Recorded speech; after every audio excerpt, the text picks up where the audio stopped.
But like rain soon probably or something. Another day of weird weather. That's kind of nice when I was outside at least, so I'll take that. I'll take that. Alright, let's get some coffee going. Gaming news, LD and some Diablo, and then 6 p.m. gonna be time for the Guerrilla Collective show. I don't know how long it's gonna be, because 6 p.m. they have a one show, then 8 p.m. they have another show, and I would assume they're not gonna be doing breaks between. That kind of makes no sense, so I guess it's like 2 hours show, and then like 1 hour more, or 30 minutes, I don't know.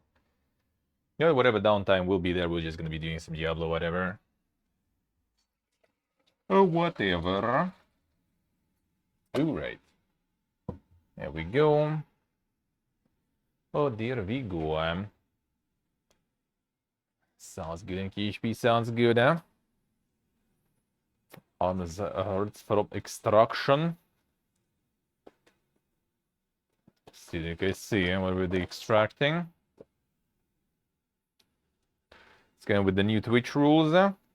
Well, Twitch decided, and those already like said that many times already, that Twitch wants to get more monies. And what's the only way to get more monies? Is to get them by getting into streamers' pockets. I mean, that's kind of the only way, really, I guess, for them. I see, like I see. So they already got into the sub money. They tried to get into donor money with the bits and everything, right? And now they still testing the giga shots, right? And stuff like this. So they kinda wanted finally to hit where, you know, the biggest streamers actually still earn. Not still earn, but where they earn the most and where they care. Because obviously a lot of big streamers already don't care about subs, about donos. It's kind of like, you know, like they're like the restaurant tip money, basically. At this point, they don't really care. Sponsorships and where is that? And they don't promote subs and everything, right? So like trying to increase the cut from them on the subs doesn't really matter, because they don't even like motivate people to sub that much most of the time. So they wanted to hit where it hurts, or rather hit where it's more money. And that's exactly where it is more money, in sponsorships money.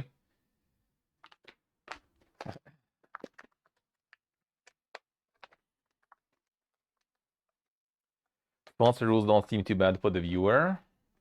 Well, yeah, the thing is, like, it's not that simple that they started doing it like that. I don't think they care about the viewer that much. I don't think viewers care that much if, like, the logo of the sponsor is too big on the stream, right? I don't think so. If anything, like, some people could be not happy with, like, the content being sponsored, right? Like, the streamer is playing something they paid to play, right? But that wasn't touched. Like, the small streamers are not really being affected much by that.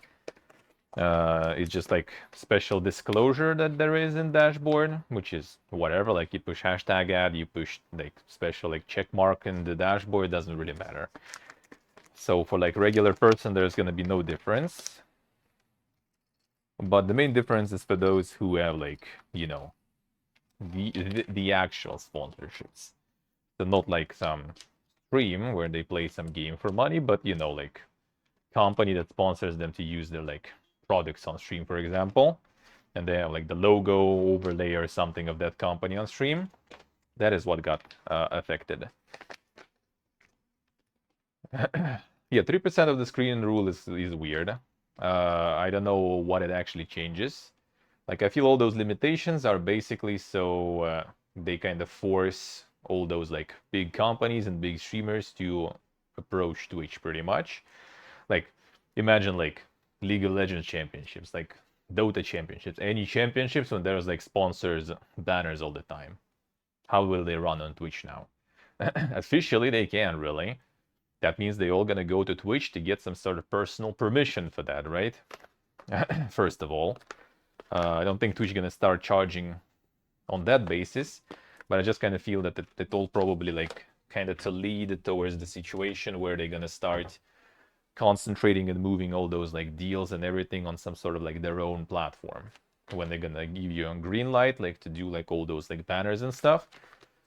and then they're gonna take it, you know, like some percentage from that. That's my assumption, because I don't think anything is done just because they care for you or something. You know, I don't think so that they care for you, and they cannot especially care for us. They care for our monies. So there's probably some sort of like play after that eventually, unless there's some like sort of like laws IRL being like involved that we kind of don't really see from the surface, right?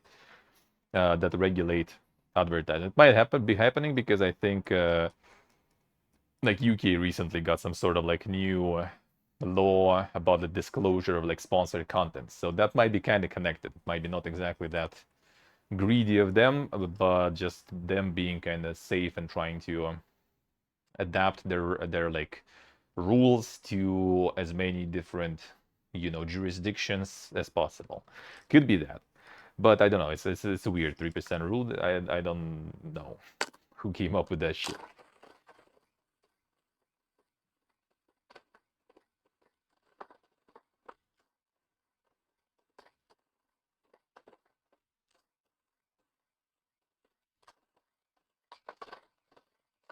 I'm gonna miss the 6 p.m. Let's see, Nick. Let's see. And it's gonna be like 2 or 3 hours, so you'll catch something probably. You'll catch something probably.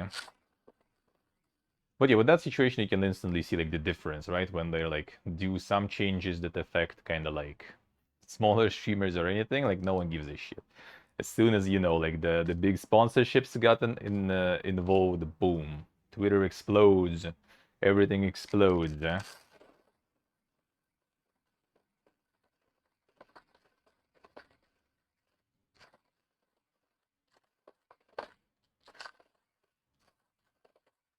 Well, I mean, one of the things also that for big companies and everything is bad is like the burnt in ads. So like, you know, like for example, right now, instead of like pressing the run ads button, I'm just gonna show the ads from the sponsor, for example, as a video or audio. That they also remove. And again, all those championships broadcasts and everything, that's what they do, right? That's how it works. So what they gonna do?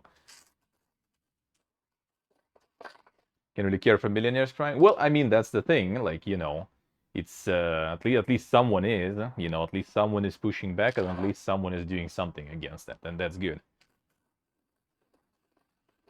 It would be better if, like, you know, any bad decision would be getting such response, right?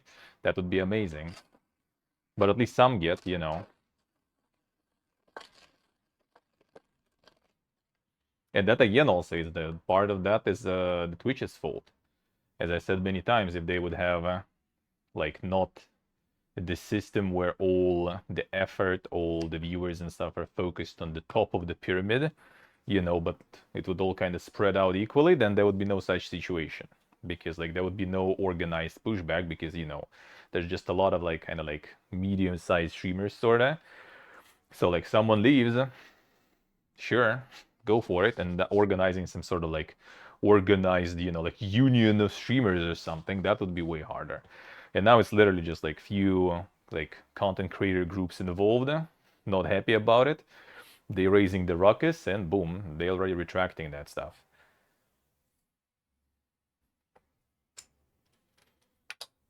9.9% of Twitch won't be impacted. I mean, that's a start though. That's a start. They can start with the, you know, like the big sponsorships, and then they're gonna go to like kind of all sponsorship, right? So like you get your first sponsor stream for like $100, like it was in my case back in the day, right? First and almost the only. It was 2 cents then, right? Because of all the shit fest going on.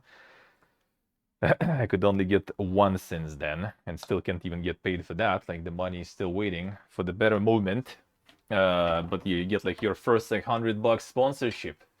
You happy, but you now can only get it through the Twitch's bounty board platform or something, and they're gonna take half of it. Yeah, no, could happen. Could happen. That might be just the start. If they will start getting more and more deeper into it.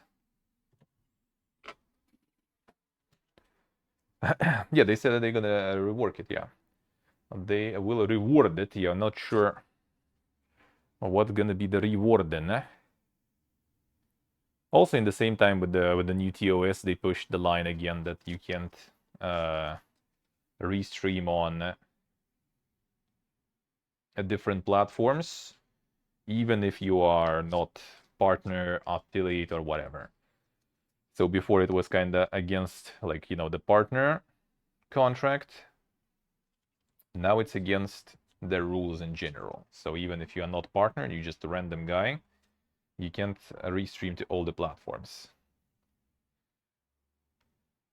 Which, I mean, they don't want people to use their, like, if the big streamers, especially, right, all will start doing that.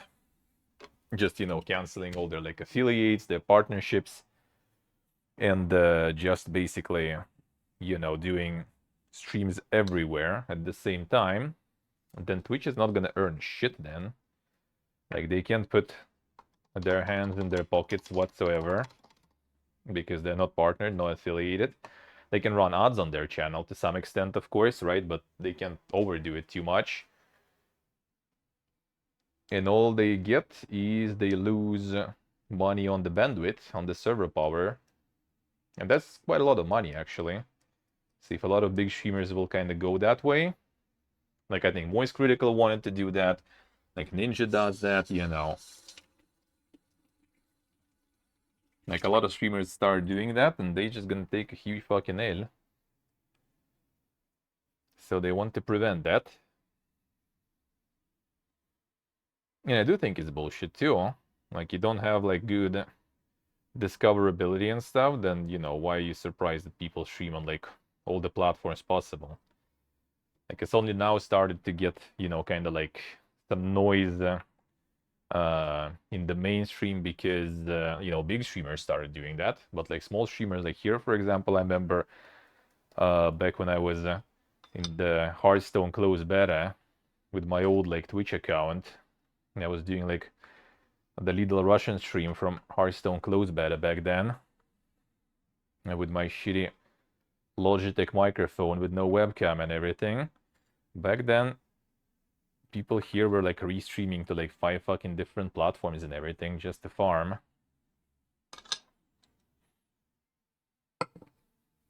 So that's not exactly, the new thing. It's just that now already even everything is so PPG that even the big boys started thinking about doing that. Didn't you even stream anymore? No idea, I'm not following, so no clue. No clue. Alright, soak it in, clean the grinder.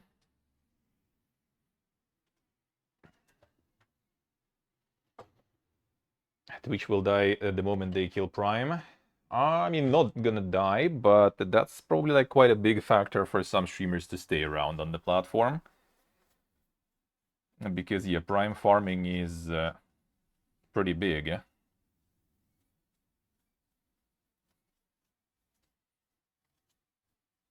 Like, Prime is pretty much like free money.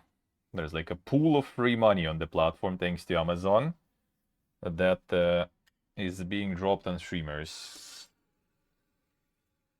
And without Prime, it will be less appealing for sure, but that actually is not exactly for big streamers though. Like, big streamers, I think at this point don't really care too much. Like, the sub revenue, Prime, non-Prime is already many streamers already don't even like, they like donate that or like use it to pay their mod salaries and stuff. Pretty much it. Not many, but like big ones, right? And you see, did a stream with VTuber, and on that stream actually like a week ago, they said that they're not gonna touch the partnership stuff whatsoever. So yeah, the CEO is totally not starting that well. Hey CJ, hello. Getting money from Twitch or no? Nope. And no money from Twitch since February last year. And at this point, I don't think it's gonna change for the next few years. Until I probably fuck off from here, which I hope I will. But yeah, we ain't getting that. We ain't getting that. Oh yeah, let me sort out some of the stuff I bought. That's why I was also late. Meeting with friends, and friend was like, let's go to the store. I need to get some stuff for baking. And then we were buying stuff for baking. I got some Cheeto. Got some kvass. Feels good, eh?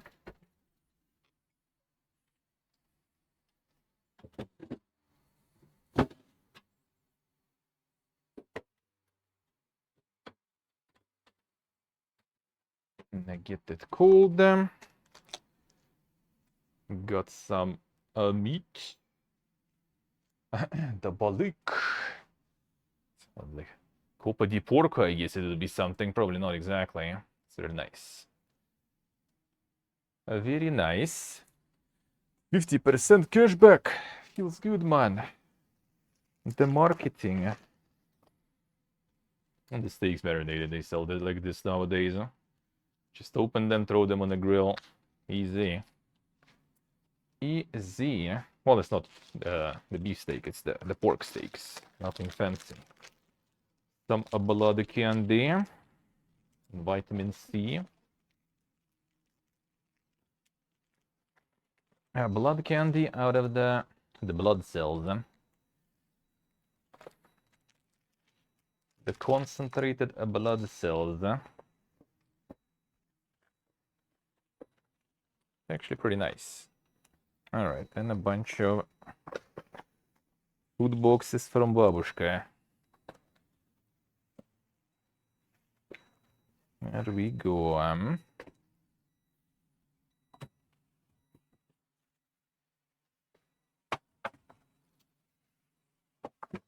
There we go. I'm missing one more somewhere here. Oh, do I? I get only two. I guess maybe I did. All right. There we go.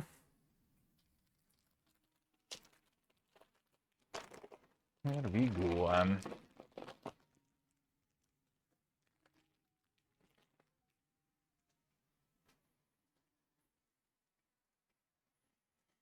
Let's go and CJ. How's alive? Off to some adventures yet.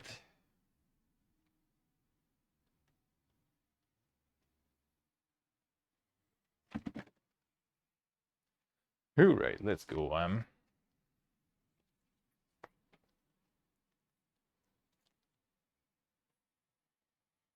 So yeah, we'll see where all this fiesta will go. I just hope maybe, you know, people will feel that they can change something, you know. And there will be some actual interaction between at least, you know, top streamers. That's already better than no streamers, right? So that's good. That's good enough.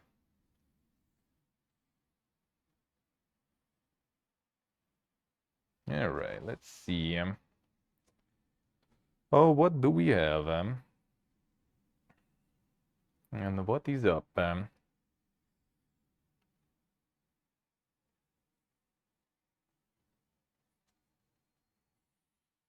Yeah, I see. You're gonna still stay in summer there. That sounds good. That sounds good, huh?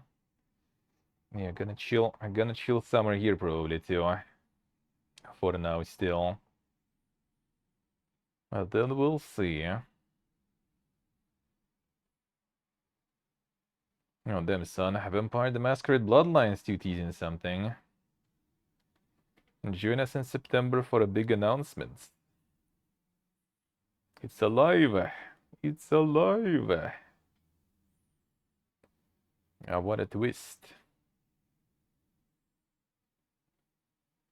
A Vampire Masquerade Bloodlines actually exists still. Not forgotten.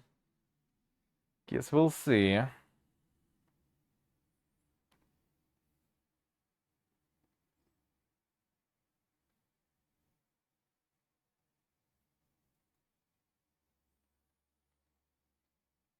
Persona 3, a remake announcement potentially is coming. Another studio is getting fired. Could be. Could be.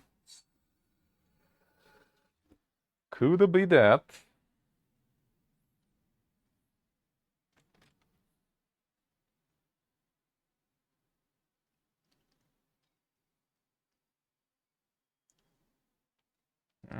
Enough, probably. Let's see.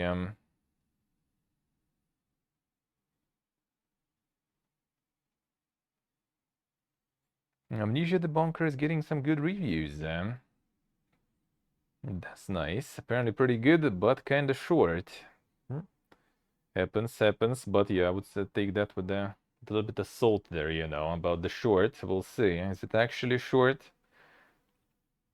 Or quote unquote kind of short.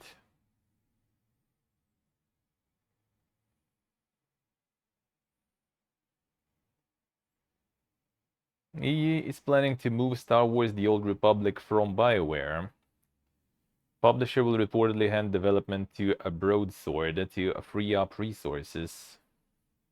I think it's about time though, because I mean, like BioWare is not exactly an MMO company. Even at this point, I guess it already kind of is. Like they're developing Old Republic for, like when was it even? Like 2012 or something, wasn't it, or something?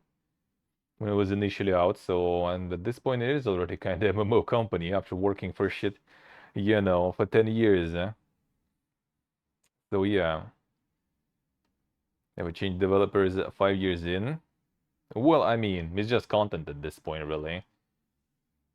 It's doable. It's doable. Yeah, apparently they're gonna also like fire half of the people, so it's an interesting way to free the resources, I have to say. But I mean, the other half, I guess, will go to other projects. I guess, but still kind of weird though, again. If it's like actually already people who are working in MMO for a while. I mean, it's still kind of like RPG, you know, so I guess you might have some important knowledge there too, that MMOs kind of bring. But yeah, I don't think it's that weird. That happens sometimes. That happens sometimes. Like the Elder Scrolls Online was kind of like that too, in a way. It was like the ZeniMax switching studios and stuff to handle, you know, kind of not the best launch. And there's a lot of like switches in internal teams, and usually they just don't really like, you know, moving to like completely other company. But studios change happens a lot. I mean, Final Fantasy 14 and stuff, right? So Ultima Online and the Dark Age of Camelot, yeah. So these guys also know a thing or two.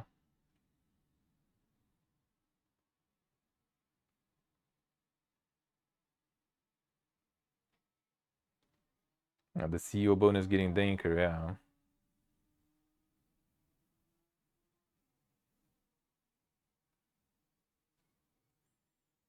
Let's see.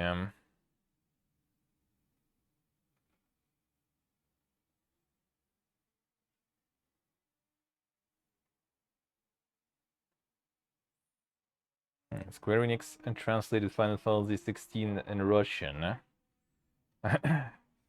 I'm not gonna sell it. I'm gonna pretend we're not there, but we're still translating it and everything. Because why not?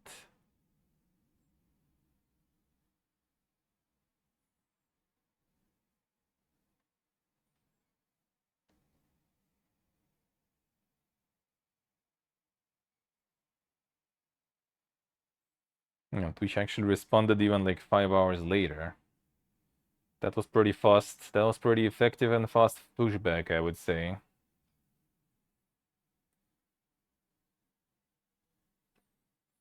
I missed the mark with policy language. We'll rewrite the guidelines to be clear. We'll see about that. We'll see about that. And yeah, I think in the long run they will just try to get in. Like I mean, they already did, right, with the bounty board and everything. They already tried to get in the middle. And as I said, like for a smaller streamer, that wouldn't even be bad to use like some sort of Twitch centered already tool for that. Not gonna lie. But the question is always in the percents and everything that they have there. I think like bounty board didn't really die completely, but I think it is kind of somewhat dead. In some regions it didn't even start, right?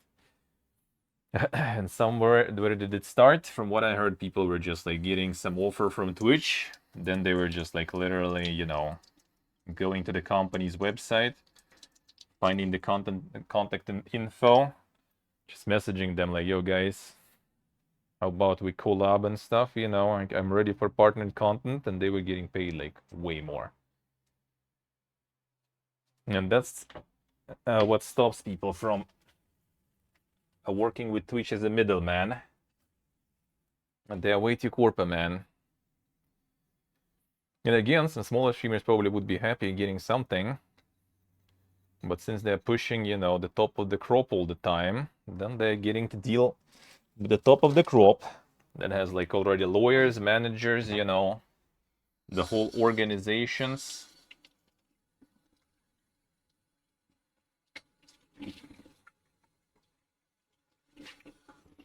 And when they operate already like in millions, basically, they ain't gonna be losing like some, even a few percents, because that's a lot of money already.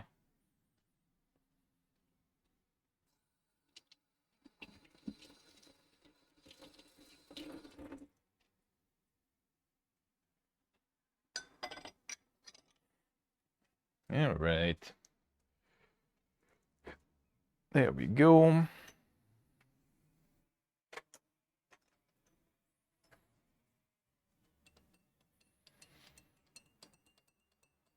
A release date for Payday 3 has seemingly been revealed by a well-known leaker.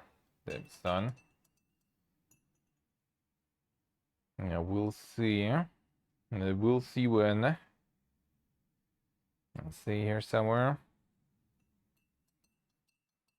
September 21st already, alright. That's pretty soon indeed, eh?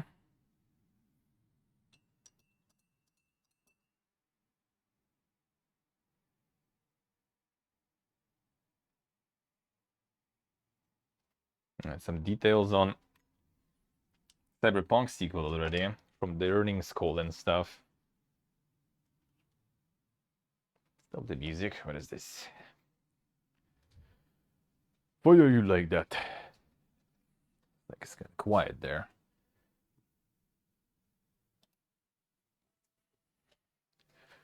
Don't do that.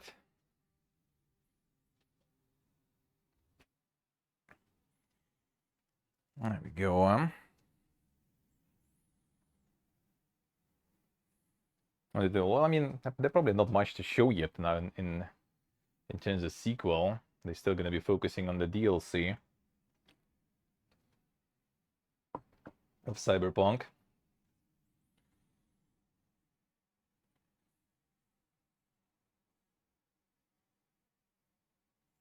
Diablo 4 just saw full release, and across PC and consoles, it's seemingly the fastest-selling game in Blizzard Entertainment history. I mean, considering they don't really release that often, I'm not even surprised. Hey Pony, hello. How we doing?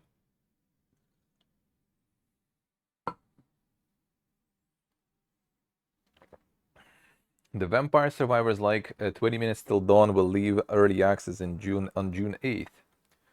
It's like a year already, I think, I guess, since the release. Or kind of close to it, at least.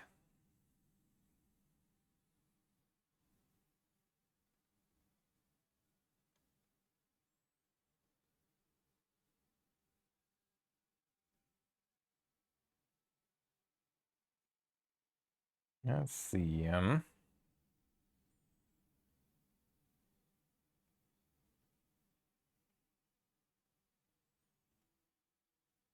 At least that the Painful is getting a definitive edition with HD art, story mode, and the new content. Story mode, huh? Oh, isn't like without like combat, I guess, or something? Alright.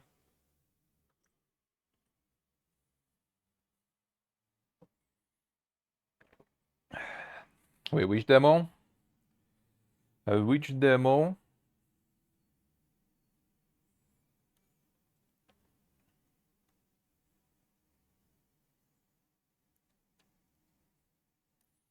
And the Kois also chimed in with the at 20 minutes till dawn. Yeah, the demo was very chunky indeed. Twitch attempts to take 30% of streamers' tipped income bits. Twitch announces a regionalized subs, reducing sub income across the board, which is true. Like people were thinking that, well, the Twitch's logic was the sub's gonna get cheaper in regions, right? So that means, uh, someone subbing gonna, like now gift maybe one because it's cheaper, right? Or something, or sub with tier 2 instead, or there will be more subs in general because it's cheaper now. That did not happen. Twitch any day implements an end to 70 to 30 sub split. Well, I mean, they kind of did with some like terms, so I guess it's still kind of in there, but yeah, I feel it's gonna be out soon. Like regional pricing was a good thing, indeed, because cheaper, subs is nice. But yeah, it was kind of like the weird one because it wasn't kind of like it didn't have some like way to kind of compensate for streamers basically. Like it didn't have some sort of like motivation for people to like increase the tier of the sub. Still no motivation for that whatsoever, I would say, outside of like more emotes, I guess, right? And a lot of benefits that higher tier subs have for streamers, like they are kind of not really promoted, I guess. Like for example, tier 3 sub actually has better revenue split for streamer. That's like not mentioned anywhere really. So like if someone subs with tier 3 sub, it's not just kind of like it's more sub points towards like new emotes and everything, and it's better tier split, or like better revenue split and stuff too. But that's not telegraphed anywhere.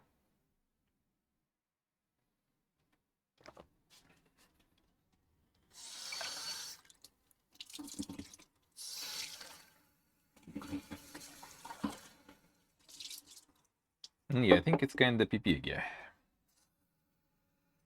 Because like odds already should suffice. Just work on that tool to monetize stuff. And that tool also directly like kind of scales with the size of the streamer. So like the more streamer consumes server powers and everything, the more they bring back in ad revenue. So they just need to work on that better.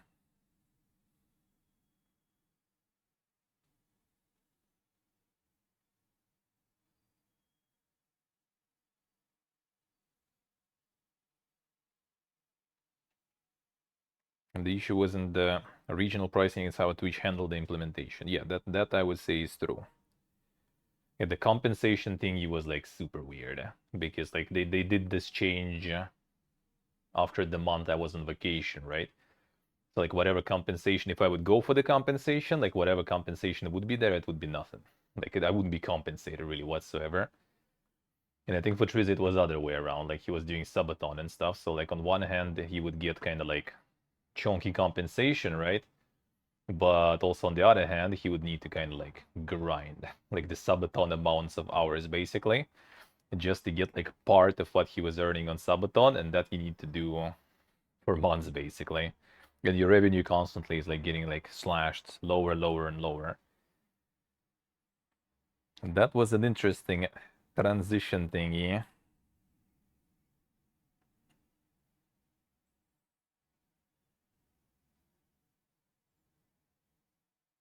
Let's see. Yeah,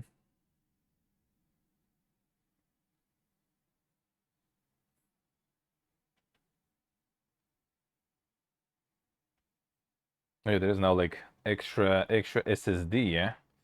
The extra SSD for PlayStation, a 4 TB one for $500. Just like buying a second console basically with that money. Hit the farm with train videos for months. Yep, exactly. And that kind of like kills your average viewers and all that stuff. So it's like it was quite something. It was quite something. But yeah, for me it was kind of easy to let it go. Like my only option would be to like cancel the vacation and just keep grinding. You know, that would be the only way, and that compensation wouldn't even be that crazy for me anyway. So I just was like, not wasn't even bothered with that, whatever. And I kind of did think that it probably not gonna affect me that much. It did, it did, it did quite, I would say, compared to a bunch of other stuff. But in the long run, it was whatever because you don't get any sub money anyway. It's like one Call of Duty game, exactly. Yeah, no, it's like one patch for Call of Duty even. Tell you more. I'll tell you more.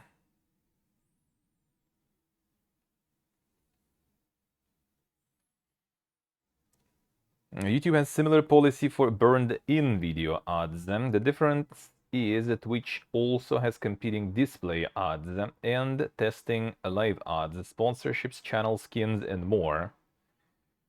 This policy is much broader considering their aspiration.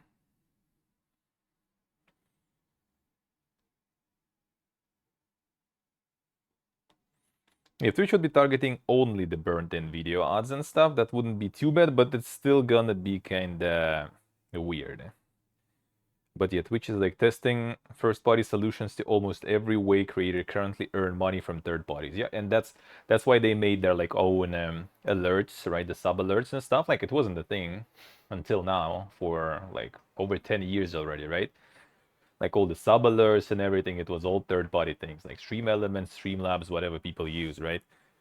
It was all third-party things, and now all of a sudden, after all this time, they decided to make their own tool for that, and also add kind of like, I don't know if Stream Elements or others did viewing that, or if they even can viewing that. Maybe it's not an API or something, but they got like the hype train alerts also implemented in that shit and everything. And like year and a half, two ago, they also made their own like streaming tool, right? Like not OBS basically. So like they want to reduce the amount of all those like third-party things and try to consolidate everything on their platform where they after can take the cut from you basically. That I think in the long run, no matter how you can try to, you know, cover it up, in the long run it's all just to kind of like consolidate the control over like what people create and everything and how people create and what they use in their hands. That's pretty much how it is. Get any way people monetize their content and try to get it under your control. And I kind of like wouldn't even like really mind it too much if the cuts that they're trying to take from that would be reasonable. But when you like 30% from bits, like dude, it's ridiculous. Why? What for? Like 30% from bits, 50% from subs. Like how much will they take from like sponsorships and other stuff? I don't even know. From ads, they take technically 45% if you get the ad incentive program. At least it kind of says that you'd get 55%. So they take also like almost half from ads too. So yeah, it's kind of, I don't know. I don't know. I can see that though. Like they need to make, you know, profit too, right? Platform should be profitable. But I mean, I don't think they are in negatives.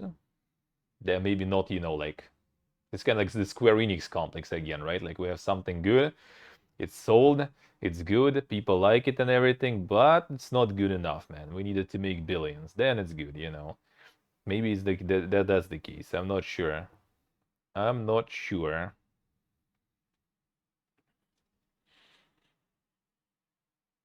So that is kind of weird, eh? I really wouldn't mind them trying to earn more, right? If that would be uh, like reasonable amounts, if that would be called for and everything, like sure, absolutely. I don't mind. Like you guys gonna be bringing like a bunch of like sponsorships in? Sure, let's go. Like 10%, 20%. Here you go. Like 50% and stuff. Like what for, bro? I know people have nowhere to go. Well, that's not the case anymore, though. People kind of have some places to go now. So it's a weird one, though, right? Like because like the alternatives now are basically like YouTube, right? Which I mean, for big streamers, it's an option. You can function there, I guess. Somewhat okay. Like Facebook is basically already kind of like killing its platform. And then yeah, then there's the Kick, which is like front business for the gambling company, right? And then there is like where people also like got a bunch of sponsorships from now, a bunch of bugs, Rumble, which actually in some European countries it's even banned completely because they broadcasting Russia Today there, you know. So it's an interesting, like yeah, when you try to create an alt stream on the platform and it suddenly becomes alt-right stream, you know.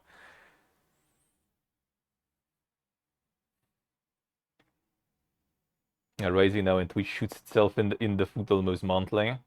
I mean, kinda, yeah. I think they still probably like very very like confident in their position, and I think the problem is like a lot of platforms they either don't realize what they're getting into, or like YouTube, for example, I think already realized where they're getting into, and they don't even like want to. Like they don't do anything towards live streaming. It's like it's completely different form of live streaming they expect from you, like not what you know a usual Twitch stream, for example, does. Like this right now, this thing, for example, right? This is kind of like the YouTube live stream. It's like hour and a half or something of like us, you know, chatting, kind of like more engaging, you know, active content. As soon as you go like to the PC and stuff and play for like 7 hours more, that's not the content YouTube expects from you. That's the content YouTube actually like penalizes because it's a long video that way less people are gonna be watching through, way less people are gonna be clicking on it, right? So algorithm gonna just like dig you into the dirt completely. So it's different stuff compared to what people expect, like as a streamer, for example. And discoverability is different. The system is different. Like it's like I already there like for what since like October, I guess, right? So like over half a year already we're there, and yeah, it's not it. That's not it, man. The tech is amazing. The chat you can kind of fix with like some third-party things and everything, right? It's doable. But from the perspective of like growing your channel and stuff is dead. Like the only new faces you even see there basically is like either some people who didn't even follow, just like you know stop by, posted something and disappear. You haven't seen them anymore, or it's like the porn bots, or it was Jesus Christ, right, who was posting like some the digestive tract gut diseases in chat randomly, so it got banned, and that's pretty much it. Maybe like 2 or 3 people who just kind of appeared randomly once or twice, and then never been seen again. So it is totally an interesting platform. Not to mention how it weirdly works with the view count, right? Like you literally can have like people you talk with in chat, and then you look at the counter and there's like one viewer. Like bro, there's like literally at least like 3 right now active talking, and like 5 more probably lurking there that I know for a fact, right? And one. What is this, dude?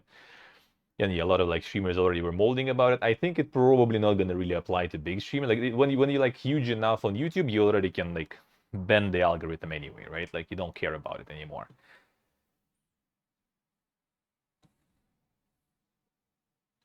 Let's see what it is. See. Well, I mean, they're not doing that. They already backtracked. They're gonna rephrase it, change it, so they're not gonna do that.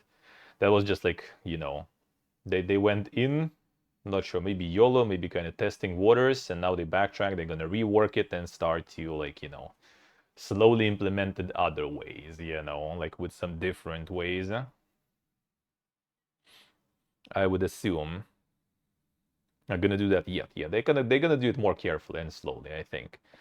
As I said, like the smart way for Twitch to handle all these things really with like pushback from content creators is just to kind of like diversify the content. Like when you pump like a lot of huge streamers and everything, they have like way too much, you know, power over you.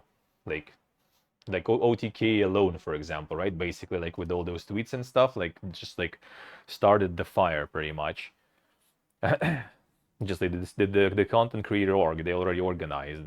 They all just kind of like, you know, decide stuff, post stuff. It goes all over the Twitter instantly. A bunch of like other streamers also see that and like, oh shit, yeah, I'm with it and stuff. And here you go. You get like a bunch of like remember there was like some sort of protest against like the hate raids and stuff like that, and like Twitch not doing anything about like some sort of like community control things and everything. Remember that one? Like who did participate in that one? Like it even did a little bit of move on Twitter and stuff, but like, well, I mean they did at least do some of that stuff, so they heard that at least, so that's good. But that was like, you know, way less of a noise. Like if it would be the same situation here, they probably would still implement that shit. They wouldn't care. They wouldn't even care most likely. But you know, implementing some community control mechanics would probably was already on their plan anyway, right? They just kind of like focused on that and like pushed it on front so people see that and like done, perfect. But yeah, like that's the thing. Like if they would have like more, like way more distributed and kind of like equal, sized, like landscape of content creators, then it would be way easier for them like do some changes because there would be no one like it would be harder to just get like a bunch of people to do that. It's like union situation basically, right? And right now, like because they pumped all the big content creators, basically they got like those content creator orgs that became sort of like unions. As soon as something is done that is not beneficial for them, they just can just can say nope, we're out on a strike basically, or just like moving completely to other company, and they can't do anything about it. So it's kind of like blessing and a curse in a way. Like if we actually would have all the smaller streamers and stuff being more of a focus and like more distributed like amount of viewers across the platform, that actually would be kind of good for viewers, but would be way good for those streamers, right? The smaller ones, but it would be way harder to push back against stuff like that. A good idea, but implementing that really dumb and the greedy way as always. Well, I mean, some sort of uh like advertisement, like I don't know how to say, like control moderation or something, right? It's kind of nice, like some sort of like ethical and aesthetical control over ads. So it's not just some like low quality shit ads, right? Because like some people did like in our, for example, segment of Twitch, it's Wild West, man. There's like people fucking advertising some like crypto like drugstores and everything. For example, we had that, and we had like actual government to step in and like block the stream pages of some of the streamers who were promoting like some gambling shit and everything. So like in that sense, I would say it's kind of not a bad thing to have some sort of like standards for advertisements and some sort of control over like the quality of the advertisements. That's not a bad thing, but like this all is not for that. This is all to just like get in your pocket basically. Which again, like if Twitch would decide to become a middleman for that stuff, I think first of all it should be optional, right? They shouldn't really like take over all the market of partnerships and sponsorships, right? But they should just like make their own tool for that. They should just make a fee that is like reasonable and people would use that. Maybe not like the huge people with like managers and stuff, right? But like, I don't know, for some like smaller, for example, it would be easier just to be represented on that platform of Twitch, right? Pay like this like 10%, and Twitch will handle everything for you. You just like do the stream, it already automatically gathers all the data, all the info, and you get paid in your paycheck already, that you already kind of like figured out with your taxes and stuff, right? That would be simple. That would be, no effort, no like tax on or other pay, nothing extra to work on with papers and stuff, right? It would be simple. And that would be like 10% cut or something. Sure, I would be down. Like, why not? So you pay 10% and you have everything handled for you, and you have like a bunch of offers handed to you. And advertisers would be easier to see, like they would have like, because Twitch has all the info on us, right? They could like see like what kind of games you stream, what kind of viewers from which countries you have. They could get like the whole deep analysis on your channel if you fit for their offer, right? And then they could contact you through Twitch again. So it's again like less, scammers, less communication and stuff. Like it's just like would be way easier. But the thing is, Twitch, if they will do something like that, they probably want to have like a chunky cut there, right? It's gonna be like 30% or something. And that's exactly what people don't want.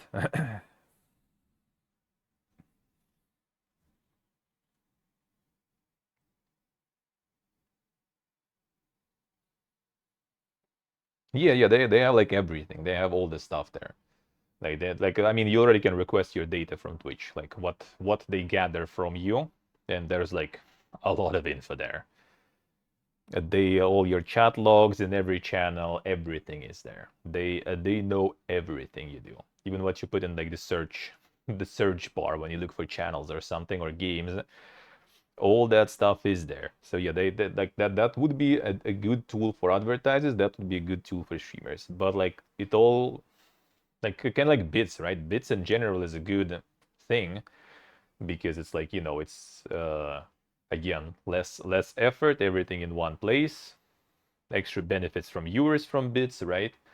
Everyone's happy, but they take 30% cuts, so like why? Like some people still use it though, even with 30% cut, right? Some people still do prefer it because they would rather, like pay to Twitch rather than paying to like your like PayPal account, or like for example in my case, right, like with the payment system that go to like to pay with the card, and there's like some like like Russian words and stuff. They're like, bro, what the fuck? Where am I putting my card in? So it for some people it's a good thing, but 30%, man, like why? Make it like reasonable, people will do it. Like technically, like my service, for example, takes 6% already. So like make it 10, 4% more, no problems. I would take that. You guys get like emotes and stuff, right? Like and what else you get with bits? Emotes, alerts, like all those things, like badges and stuff, right? It's good, but not for 30%.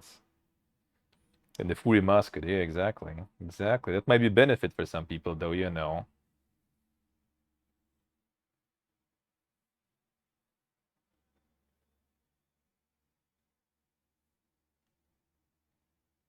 I mean, to be honest, like 3% of the screen size, right? And 1080p.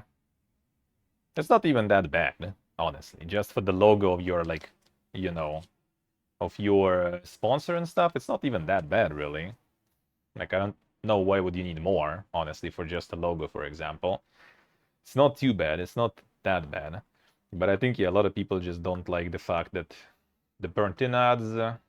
Pretty sure that like LCS, like Dota and stuff, all those esports thingies, they probably just gonna contact Twitch and like kind of sell that out anyway, right? Somehow. But yeah, it's still it's mostly I think mostly like streamers, especially like big streamers, they just kind of like see where that's going, and they just want to like kind of like push back right now than to deal with the aftermath of that shit. And also anything like this, it just gives extra points to like kick and stuff, for example, right? Like because like they already have like better sub share, right? If they will have like their own bits, for example, or something, if they will like with the less percent that they take, right? If they get like free advertisement rules and everything, then some people will probably consider that. And the more people do consider that, the more people will also consider that because it kind of adds like legitimacy to the platform when some big streamers go there. It adds more legitimacy and adds more like proper viewers there too. And where viewers are, there the streamers will be. Even though it's like all the like the gambling fiesta behind it and everything, and not sure how even reliable that platform is, how long will it run and stuff, right? Like building your channel and community on the platform that will just in a few years like die because like their casino will get like investigated and closed or something, or they stop pulling enough money, or like crypto will plunge a little deeper and everything, and all their savings gonna go poof and everything, right? Or something like that. Like who knows what's happening. And at least Twitch is kind of something reliable, let's put it that way. And any move between platforms is pain. Like a lot of streamers and like content creators like from YouTube and stuff did already here, willingly or kind of forced to do because of all the situation. And yeah, a lot of them just got fucked hard, like very hard. You lose a lot, like just moving from like Twitch to Trovo, for example, or some other stuff. Like people lost like, well, you will keep like I don't know, like 10, maybe like 20% of your audience size, like at the best. I mean, you can see kind of the demo of that when I go for my YouTube evening stream, for example, right? Like it's like, well, you can't even judge because of how viewer count is garbage, right? But from like people like chatting, you can say it's like 5 active people and maybe like some people also lurking, like let's say 10, right? And that's kind of like depending also like on time when I stream on Twitch and stuff. But like let's say average like 50, right? It's gonna be like 20% basically. So that's what you can expect when you move, huh? At the best, well, I mean, it could be better, but like hardly, rarely. If a lot of people will move, then yeah, maybe it will be kind of a little better percentage, but still, it's a huge chunk just gone. And I'm pretty sure a lot of streamers don't actually want also to do this like protest till the end with switching platforms, because also a lot of sponsors and everything might also peace out. Like it happened with our streamers here who like moved to Trovo and everything, and their sponsors were like, no, I'm not gonna sponsor you anymore. Like, what the fuck is Trovo? We don't know. We want to sponsor you on Twitch. We know Twitch. We know the people are there and everything. We want to pay you for that. We're not gonna pay you for streaming on Trovo and stuff. And well, they came back on Twitch, you know. So yeah, it's kind of like for them, it's also not something they really want to do. It all sounds, you know, kind of like brave, mighty, and everything, but I'm pretty sure they don't really want to do that, because a lot of sponsors will just like drop from that, like go into some Kick, like what is that Kick? What is that? Like they go to Kick and they see like, you know, like the fuck is that, man? What is happening here? Like some people restreaming porn and some other stuff. Or they go to like Rumble and there's like Alex Jones, there's like Russia Today streaming and everything. Like, what the fuck, man? Do you think we're gonna sponsor you here on that platform? What? No. Hey, there is hello. So yeah, all this like no one wants really to do that. Everyone's kind of constantly like threatening them to do that, but no one wants to do that. I think actually YouTube is probably the best for like the big streamer. I think YouTube is probably the best option, or just doing full restreaming everywhere. I guess that actually maybe is a good stuff. Maybe that's a good thing. But again, Twitch was planning. I don't know if they took back that change in the rules, but they also were planning to forbid that completely. Like it was forbidden only for partners and affiliates, but now they want to completely forbid it. Like you stream only on like out of like Twitch likes, you can only stream on Twitch at the same time. You can do it in 3 times, sure, but at the same time, only one. Which was fine for non-partners and non-affiliates, but then they realized that a lot of people are ready to completely just ditch the Twitch partnerships and affiliate because they don't care about subs anyway, and just go and stream everywhere. And they also probably realized that they're losing money that way too, right? Because people drop subs, drop partner affiliate, and no one's gonna sub to them anymore. And they can't really force the sub button on someone, right? So they literally just gonna be losing a bunch of money on people refusing the contract. Hey, Sacred, hello. Restreaming allowed 3 months ago, a bit more, I think, maybe like half a year or something. Feels like, might be wrong, but yeah, it was recent. It was very recent. I think it's basically when I started streaming on YouTube. Yeah, so like September, October, I think. That's why I started doing it on YouTube, because they allowed that now. Like before, you weren't allowed even like off-stream streaming on other platform like Twitch. They basically allowed streaming on Facebook and YouTube and Twitch likes, right? Outside of your mainstream. So you can stream simultaneously on those, but you can stream simultaneously on like Twitch, Instagram, TikTok, for example. So like, you know, kind of mobile platforms, not Twitch-like platforms. You can restream. On Twitch-like platforms, you can do in different times. Like one, then another one. No problems. And you still can.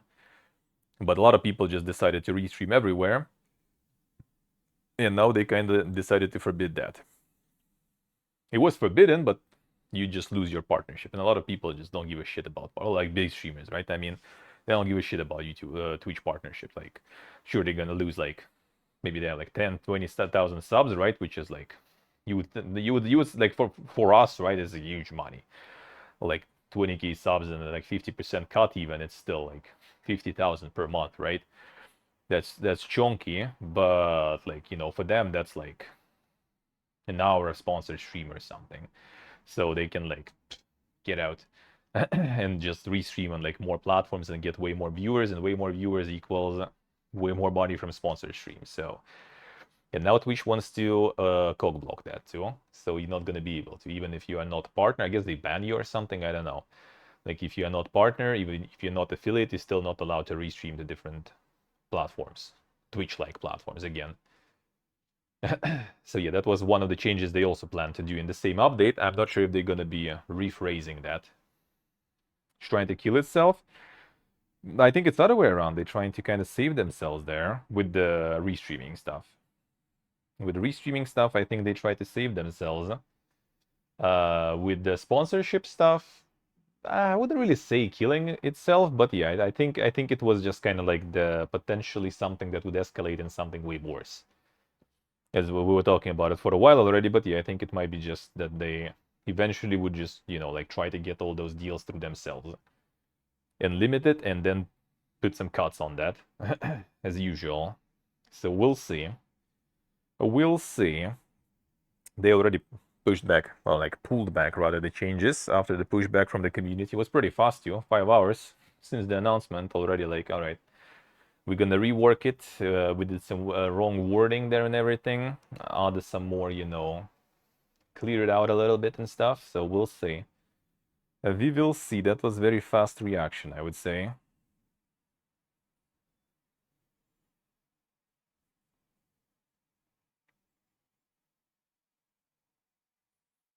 Well, let's see. And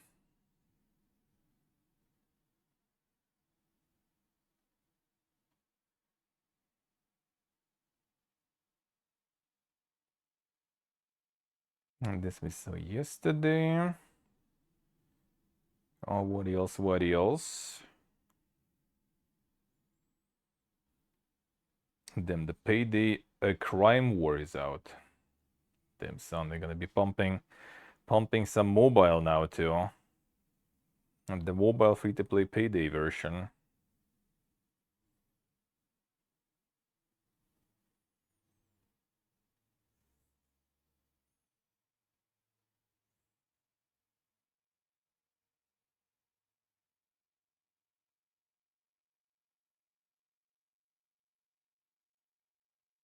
And let's see.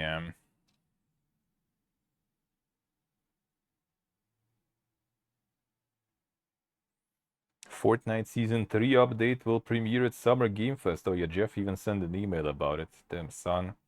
I was pogging all morning.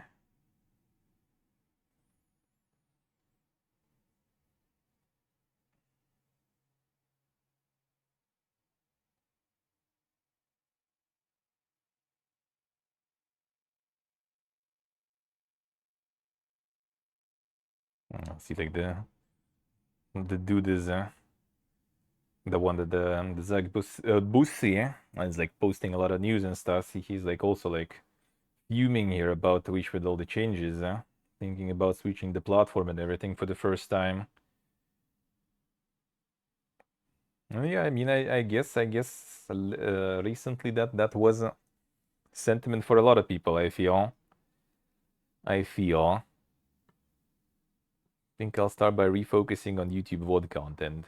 That I'm gonna add myself to more. We actually were talking with Trize the day before yesterday about all the like streaming related stuff and shit too. And yeah, YouTube is gonna be a little bit of a higher priority. I decided to give each other like the challenge for the month to motivate each other basically to work on stuff.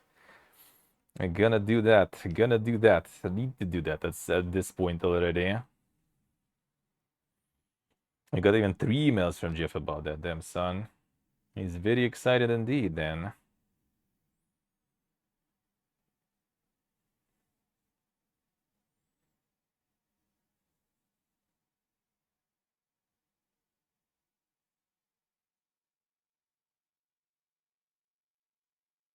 Gonna farm some more of that YouTube indeed. Gonna need to really.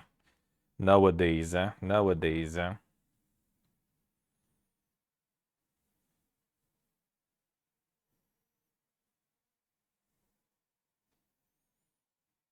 Nintendo releases new Pikmin 4 trailer with character creation. Damn son.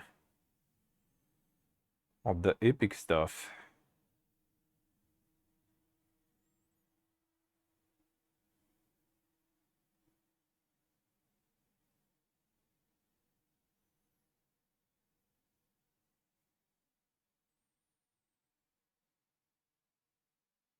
The math optimal way to stream at 4 hours and make YouTube videos to get discoverability. The one I heard that is the pipeline for kind of any content creation nowadays is like to make like, you know, shorts, TikToks, whatever, small videos from them, getting people to watch like the long videos on YouTube and stuff, right? And from that already, you kind of like try to get people already on stream and stuff. That's the modern pipeline, you know. That's the modern pipeline. But yeah, for discoverability, you need videos for sure. I'm not sure about 4-hour streams. I'm gonna still like, you know, try to do all my usual stuff. Is just like on day offs and stuff, I'll need to work more. The thing is like, as soon as we move, I hopefully when we do that, it's gonna be like, you know, maybe 3 of us or something, all working from my home, and everyone hopefully like last time basically we lived like this with my friends working together. That was like the best time because everyone was like super motivated. Everyone was like working all the time and doing stuff. You just kind of like more, you know, kind of like driven. The result and you know, the result driven and everything. You just kind of like want to do stuff. So I kind of hope that will help also more. Because I have this like issue with like, you know, the perfectionism and kind of like anxiety, I guess, in this way a bit. Doing like kind of different things for content and everything, which are not established for me, right? Like Twitch already I'm kind of fine with. Like I'm like fish in the water, you know, somewhat. I kind of like don't mind. I still kind of didn't get used fully to go completely like, you know, kind of whatever mode. That I think is the peak mastery on Twitch when you can just like boom, turn the streamer mode on in your brain and then like press the button, start streaming, and then, you know, like boom, turn it off again after. When you reach that zen, when you don't care anymore, that's the perfect one. That I didn't reach yet, but still like constantly, consistently streaming for a while, that's not a problem. But when it's like, you know, like YouTube video to make or something, even I did before already, right? And Ragnarok ones were quite successful even. It's still kind of this like, you know, like full stop there. So gonna to do that. Probably heard from same dude. Oh yeah, no, I heard like a month ago. I think it was like Miskif or something was like talking about it or something, and people posted it on like on Reddit or some stuff. See, it was like there was like a discussion about, you know, the discovery. I think it was like literally some other like thread about another change that Twitch was doing, and the people in comments were just like discussing how bad the discoverability is and like what to do with it. You know, that's pretty much how it was. This is the USC. I mean, should be. Nintendo, after all, I'm gonna probably deliver at least, you know, the stuff that you know and love, eh? Maybe with some new thingies too. Probably.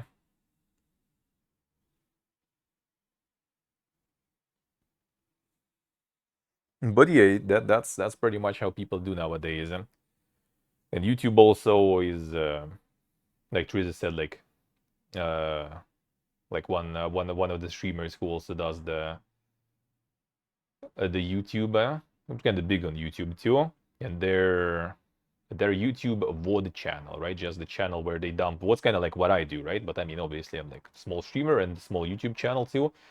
But where he dumps his VODs brings him like way more money than his Twitch stream. Like literally just VOD dump. And I mean, to be honest, like my VOD dump, and I'm like irrelevant, no one, right? It already like generates like thousand views per month, right? Just from like the backlog of old VODs. It's already 1,000 views per month, and it's not monetized though, right? Because especially because I'm here too, right? It's kind of hard right now. Doable if I would be monetizing before, it would work, but like making new monetization thing is tricky. But hopefully I'll fix when I move to. And it's like already now, when I started doing it, like what? In October, right? Like 6 months ago, basically, I started building up this like backlog, right, of VODs. It's already got 1,000 views, which like average stream 8 hours with my average like 50 viewers, right? It generates you 1,000 views too. One stream. So it's basically kind of like this like backlog of VODs already kind of like generates on its own without any effort put into it anymore, right? And in general, I just like dump new VODs there basically, right? There is no like super content, no editing, nothing. It's still kind of like a little bit time consuming, but nothing crazy. And it's already like basically like every month there is one extra stream technically in views being added. And then when you get like, you know, kind of like when you're growing and when you get more VODs and bigger backlog, it just grows. And that's the bonus of like the YouTube, right? It's something that is constantly improving and growing. Twitch is just like, you streamed, you stop the stream. Yeah, it's a VOD. Some people will watch, but it's kind of like, it's gone already for the history, basically. YouTube is something that you kind of build up in a long time. Hey, Big Bog, hello. Thank you, sir. Thank you. Glad you like it. Glad you like it. Out for a few days getting ready for a job interview. Damn, son. Such preparations you do there. For a few days even.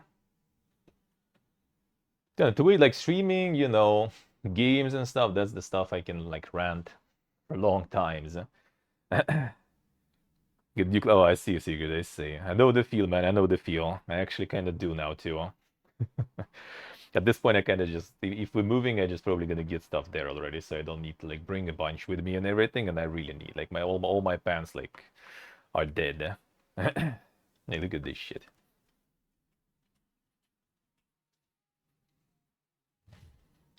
Hey, this stuff like seen probably like 3 terms of our glorious leader here already. Look at this. This already like this already like it's already full PPG mode there. Like it's all already used completely. Even talking to this like already like the crotch area is already also not feeling too well there, I would say, after amount of time I'm wearing that. So I would need to. See, Sacred, I see. Yokags. Well, if things go well, yeah. Things go well, yes. Where? Still kind of not sure exactly. Probably something nearby, though. Like, we either go like Armenia, Georgia, Uzbekistan, Kyrgyzstan, probably. Something like that. Something like that, most likely. I haven't decided yet completely. Yeah, but we'll see. My friend is in Uzbekistan right now, but he's gonna go to Sri Lanka now for a little vacation, and then he was planning to go Thailand. But if we decide, he said he's gonna join. Like we basically go like he's kind of like, all right, guys, I'm going in. Like if you go in, I'm joining. I'm paying half. Like it's probably gonna be 2 of us, but one of the guys with me, my friend, he's like the one who was stock market trading, right? And when all this stuff started, he got banned from like all the platforms with all his deposits and everything. So now he kind of tries to like restart on some other platforms. And the money's not really that good. So we kind of just gonna go like I get half, my other friend get half, and he's kind of just gonna be trying to kind of to get something going, right? We already told him. He was like, I can't go, I don't have money. Bro, we'll figure. Let's go. We'll figure. But some people don't want to go still, even then. Even then, better to go. Better to go anyway. I better, like sit there somewhere in the shack and eat Insta ramen than participate in the fiesta. Let's be real. To move to Kikona? I mean, if it would be easy, I would. Like, bro, we down to go to like, Bosnia, Serbia, anything works. I looked into like African countries to move to. Trust me. We don't care where. You get to the situation where like anything goes almost. It's kind of you got the situation when it's hard to get worse. Let's put it that way. You get to the situation when it's hard to be worse. Some people are though. Some places are rather, right? So Brazil, I was looking into that too. My friend don't want. My friends in general don't want to go any South America. Like he's kind of funny in that way because he's like, bro, like I've seen like I watch videos like about like Thailand and stuff, and like, bro, it's like I know it looks some like I don't know. Do I want to go? It's like like all this like unsanitary, like and like some like dirt, what to do there? Like there's like on some islands you live, there's like nothing on that island, nothing to do. Like, bro, have you like looked the fucking outside, man? Like you have like the dust with the dust tornadoes in your neighborhood just like going like this, you know. You have like snow piles all winter there, and where are you even going? You just like sit home playing games, and the only time you go outside is like for a walk just to stretch a little bit. Like what else do you need, man, on that island? So yeah, it's like I mean, I guess kind of true. And also like the crime, like one of the people we were playing Diablo 3 back in the day just was like returning back home, just like sitting on the bus station at like 1 a.m. drunk, and then there's a bunch of other drunk dudes just like approaching him, like, yo, bro, the fuck are you doing here? We're gonna beat you up. And he's like, why? He's just like sitting here. Why are you sitting here? And they beat him. And then his friends arrived, and they caught them, and they beat them already, you know. And I'm like, bro, there it is. You think it's worse there? You think it's worse there?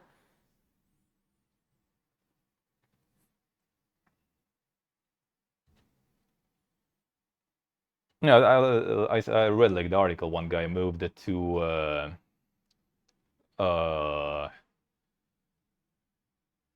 Emirates, to Dubai. Actually, like I didn't even like seen it from that perspective. I see a lot of people do a move because it's kind of easy, but it's easy when you are loaded. If you're loaded, bro, everything's open to you. And I kind of like assumed that it's only an option if you're loaded or if you like, you know, have like some like distant job that is paying well. Then you're good there. But yeah, dude went there and he lives with like $500 per month budget, no problems alone. Like you go there with the, you know, like Slavic Western, you know, looks, and yeah, he just works like in the restaurant, I think, as the waiter or something. I would rather not, right? Like I'm still considering options where I can stream. That's the main thing. Where I can stream because that is the thing for me. Like I want to keep. That's why I can't go like to some Western countries because I'm not gonna have budget for that. Not to mention they're not gonna let me in. Like no Finland. I mean, sure, bro. Sweden, sure. Just like there's my passport. Just call me. I'm in instantly, in the moment. Just give me the stamp there, and I'm going. Yeah, when is Italy streaming? No, no, no. Well, I mean, not really. Hopefully not.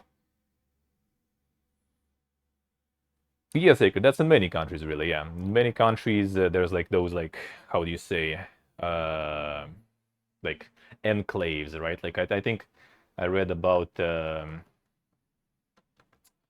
was the name? Philippines. Like it's really easy to live there. Like you literally just pay like $25 per month and you live there as long as you want. Like no one cares. Internet is good and all, right? But like a lot of people just live like in Manila. There's like basically like a district that is like almost like walled or something, and that's where all the like you know the IT people and everything they live there. And their price is instantly already like stonks. They're coming to Aquila, and that is just impossible. That's the thing. I think first of all, Sweden kind of like stopped the diplomatic relationships with us recently or something. So I think I kind of like physically can't even, you know, get any visas or stuff anymore here. First of all, and second of all, no one will give me one. I can get tourist one. With tourist one, I can like live for 3 months. Then I need to live for 3 months. Then I can come back for 3 months. Then I need to live again for 3 months. You know, that's the max you can do. Let's see what is I say. Hey, Ultra Window. But yeah, I'm like, dude, in past like 1.5 years, I became like the immigration expert already almost. Like I looked into a lot of options and like I read a lot of stories and a lot of reports and stuff and in a lot of countries, man. The Serbia, I mean, I wouldn't mind. I wouldn't mind, man. Like if I had like my money to spare, that I would probably just like buy an apartment in Serbia, get the permit and whatever. Just need like 50,000 bucks. Sadly, I don't have that. If I could sell this apartment for good, then I would. But yeah, we'll see. We'll see. That I feel is something a little more complicated to do. A little more complicated. And again, like going with friends, like it's gonna be like my apartment, right? So they could kind of couldn't do that then.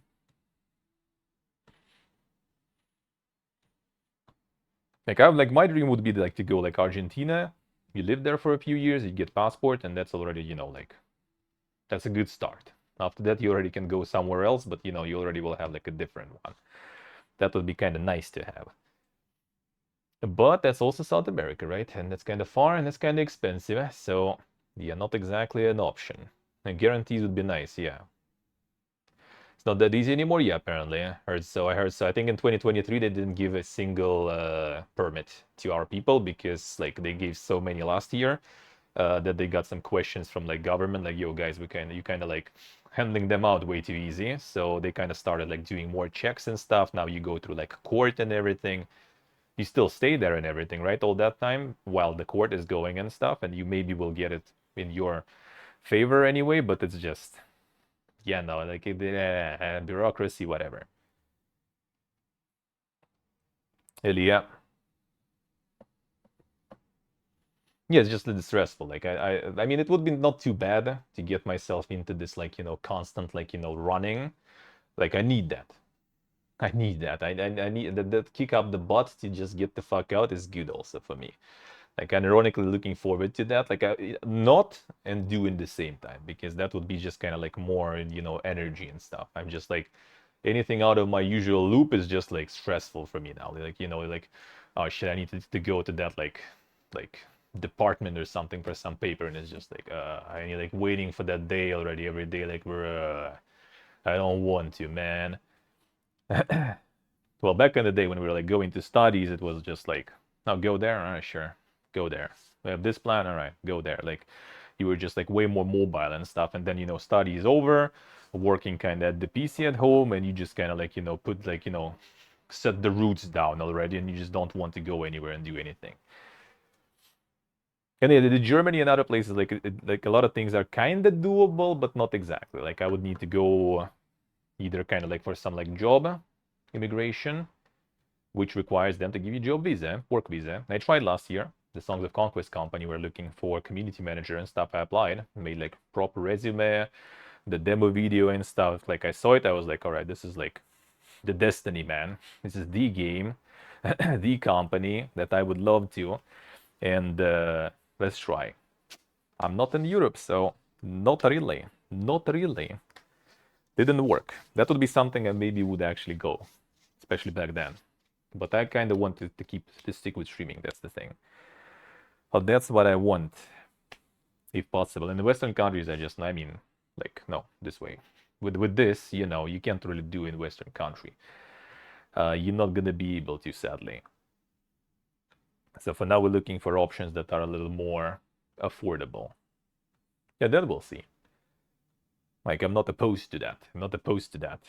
So I do some Unity Fiesta and stuff still too, because maybe eventually I will get some portfolio and stuff rolling and everything, right? And all that.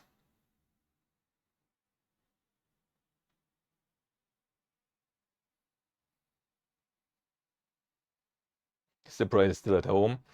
I mean, like it's not even like like the fear of something. Like I don't give a shit about that stuff. Like honestly, like whatever. I'm not afraid of like death and everything. I guess that I kind of don't really care about. Like at least it will be already like what's gonna happen. Like certainty. It's uncertainty that I hate.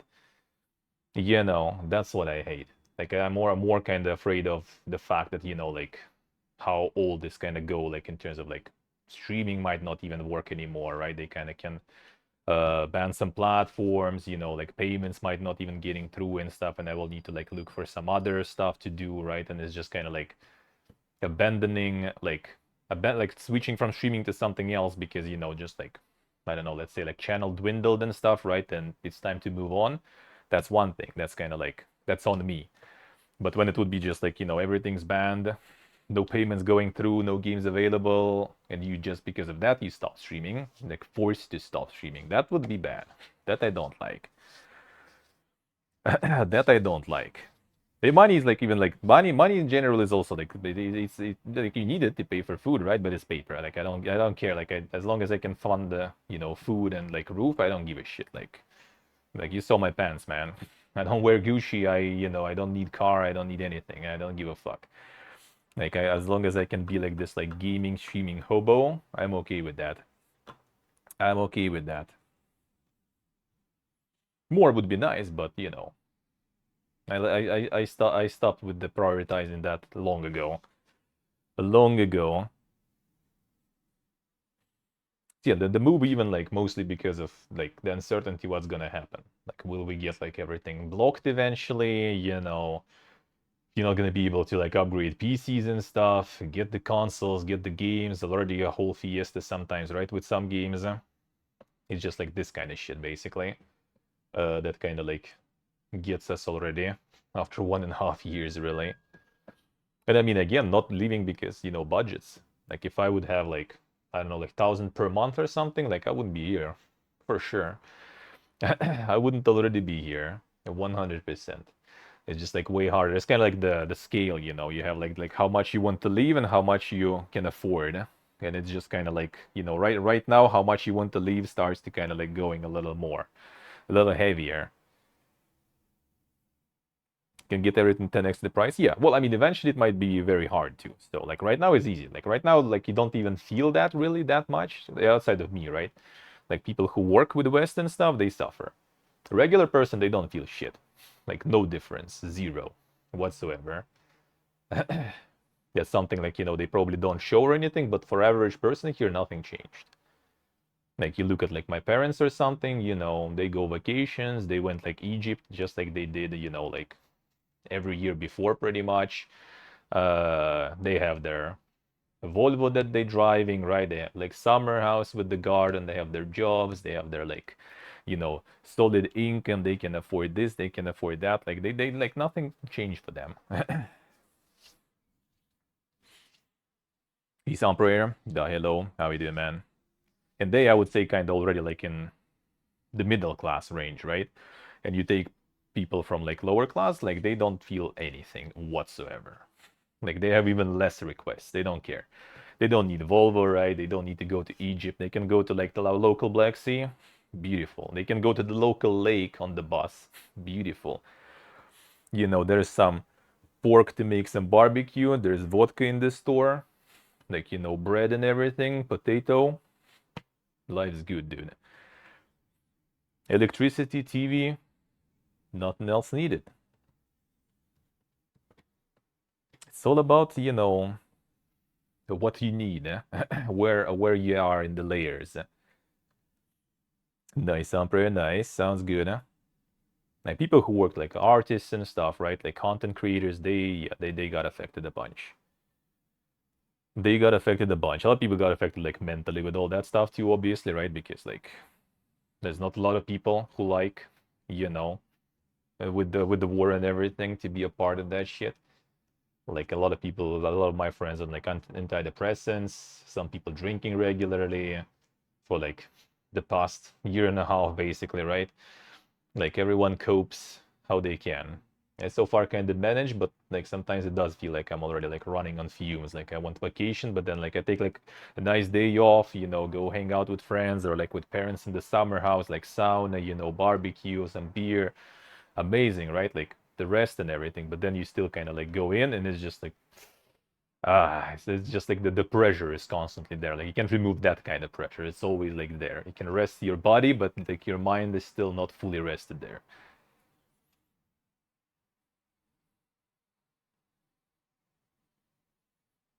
See, okay, let's see. I mean, it's kind of like some people had it like real bad. Like my brother, for example, is like suffering super hard, especially since he's dealing with like conscription stuff and need to kind of like still confirm that he's not fit to go.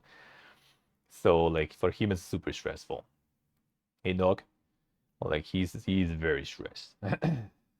Like not like not the meme type of depression. Let's put it that way.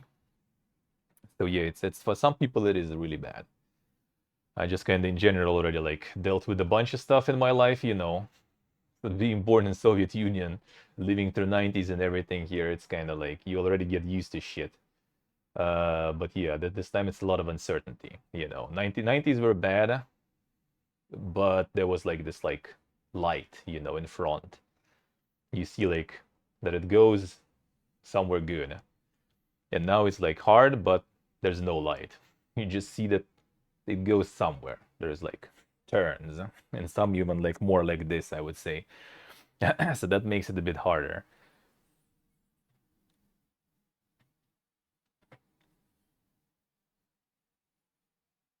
I see, Pony. I see. 90s are end, yeah. Well, I mean, I'm 89, right? So like I obviously like barely seen much the USSR stuff, but yeah, I dealt with 90s a little bit. Mostly experienced it as a kid, so it was way easier for me. But my parents, like, they've been through things. My dad ended up never finishing his PhD and everything because he needed to feed the family and work 2 jobs. So yeah, it was quite something. But that was like, as I said, that was like for the greater future. Now it's for I don't know why. I don't know what for. And that's the sad part. That's the sad part. But it's whatever. Like it's kind of like I don't know. I'm kind of fine with that somewhat. Like is in like I'm coping with that fine on my own. I don't need to drink. Don't need to take pills or anything. I'm managing. I'm managing. If we get the fuck out, that'll be beautiful. Like I like ranting about those things, right? But like it doesn't really like get me like that super hard. Annoying, but it is what it is. I'm more kind of like about the uncertainty of stuff, like leaving and then what, like how the channel will go and everything. Those things are the scary ones, the unknown in the future. The current stuff we can handle. Been there.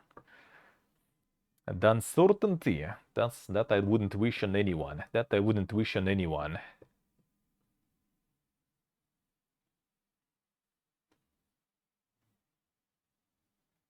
CLIC.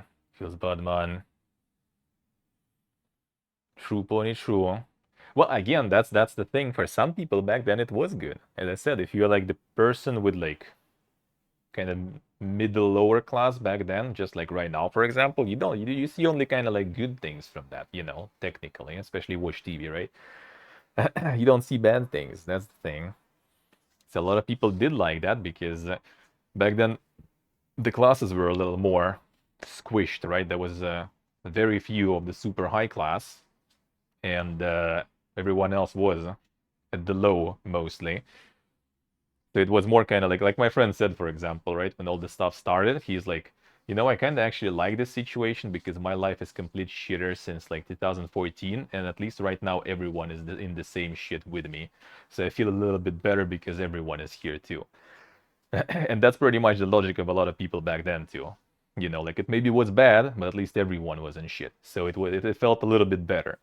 And then this equality was destroyed, and then suddenly people who kind of deserve better, some not, but mostly I guess, they started getting out of this shit, and those are still sitting in shit looking like, yo bro, what the fuck? I don't like that, come back. I say the same old anecdote when the dude gets in hell and there's like this like huge pot, and like devil escorts him, like this is like that, like randomly, right? That like it doesn't have any like extra. I think there was some like extra punchlines to those, but I don't remember actually. But like this is like the pot with like Germans, right? There's like guards standing around. This is like the pot with like French, also like guards standing around, and this is a pot with Russians, where there's no like guards around. And as soon as someone tries to get out of the pot, everyone else just drags them back down. That's pretty much how it is sometimes. The typical stuff.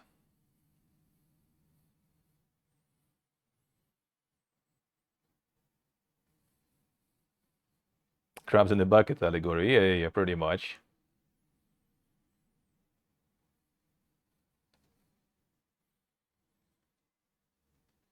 Sword orcag, sorta.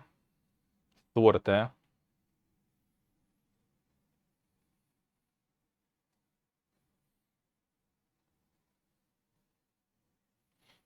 Ignoring the bad stuff because they saw the good stuff. Well, I mean, in a way. In a way. It's like you didn't see the alternative back then. Later they saw the alternative, right? And some people were kind of, damn, that's good, right? I can travel and stuff. I can do things. And they just like started enjoying that. And some people kind of like, they saw the alternative, but they can't reach it. They not educated, not motivated, they kind of got used to like this like total equalizer, right? When everyone is kind of like in the same shit, everyone is kind of like getting enough and it's good. And then it's like kind of, there are opportunities and everything now, but not for you. And then it's kind of like, man, back then at least no one had opportunities. That was better. You know,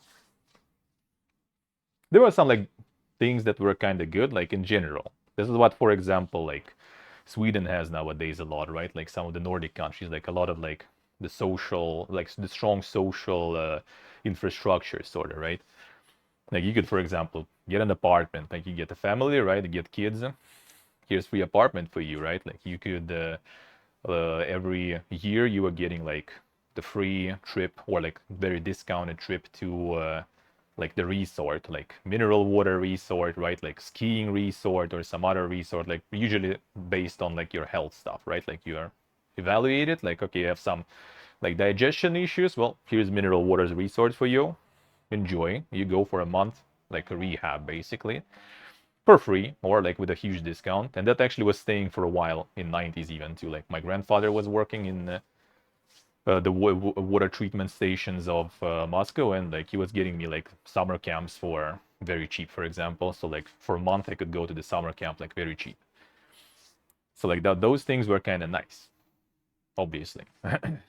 There was a lot of bad things too, of course, and you kind of like you tend to forget those a little because they had like like negative impact on things, and you kind of try to like like remove all the negative stuff, forget about it, never bring it up back again, right? But the good stuff you always kind of like remember.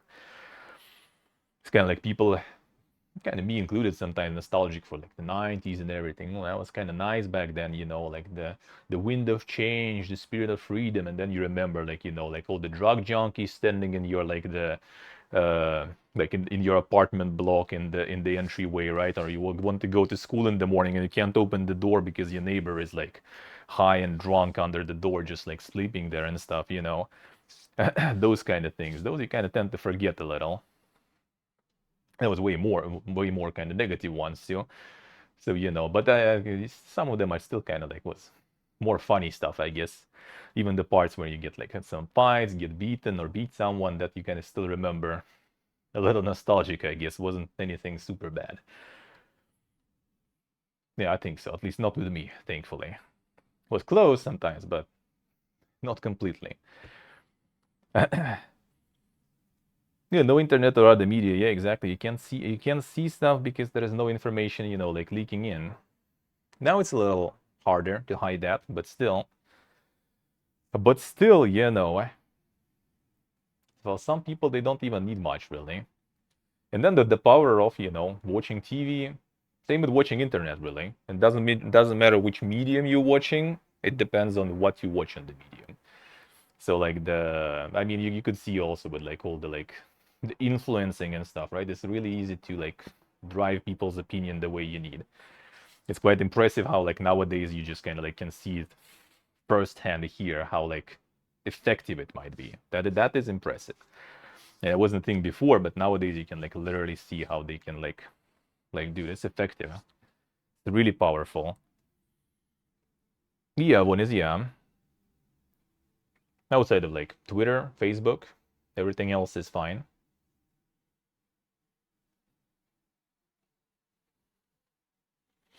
Way too many people take those talk shows too seriously. Some people do. Some people are like very, I don't even know, impressionable, like easy to manipulate. I don't even know how to like call it really. But yeah, some people do take that stuff quite seriously. The shows with like a lot of yelling and stuff, maybe a bit less, but then there will be like some serious shows with some serious people. They will tell the same theses to you, a thesis, and that they already can take more seriously because it's all with like serious face already without all these like that's like the format already for years now. Like my grandma watches this sometimes. It's just like how you even like watch this. It's just like people yelling at each other, like arguing like for a couple of hours over different things. Like, dude, what is this? Why? Oh, why? See, always careful with that stuff. Because I think probably looking at all the stuff, right? That like everyone I think is susceptible to that, really. Like, I love you guys. depending on what you watch and everything. Ah, she right in. Welcome back to the dungeon. Thank you, sir. Thank you, man. Thank you. Appreciate it. Glad you like it. Glad you like it. Yeah, the rain is indeed building up slowly. So always like, be self-conscious, about those things. What you watch and, you know, in which amounts. Make sure to take like different perspectives. That goes for everyone, to be honest, actually. It doesn't matter which way you are. As always, truth is somewhere in the middle. Watch, both ends, make your own decision. Don't ever probably like succumb to watching like one, line, because then you kind of slowly start getting into it. Like my grandma, for example, is a PhD, right, in like microbiology and stuff. She never really like supported our like government really that much. She never was like, the one nostalgic for Soviet Union and stuff, even though like 90s treated her kind of bad. But she got out of it, and she got out of it like a CEO of her small like company, basically, that basically like got this apartment for me in a way and stuff, right? So it was quite in the end good for her, because she was one of the person who see opportunity and she could reach that opportunity. But nowadays, when she's old and what's the entertainment? Watching TV and stuff, and you already kind of can see the effects, going in, because you watch TV, you call your friends, and your friends also all watch TV, and you talk about the same stuff in the same, direction and key. You can see that it can turn even like very, educated, smart, established person in the ways you wouldn't even expect, really. It's always be self-conscious about stuff. Not the TV is just one thing. I'm pretty sure like the internet or whatever you watch can do the same.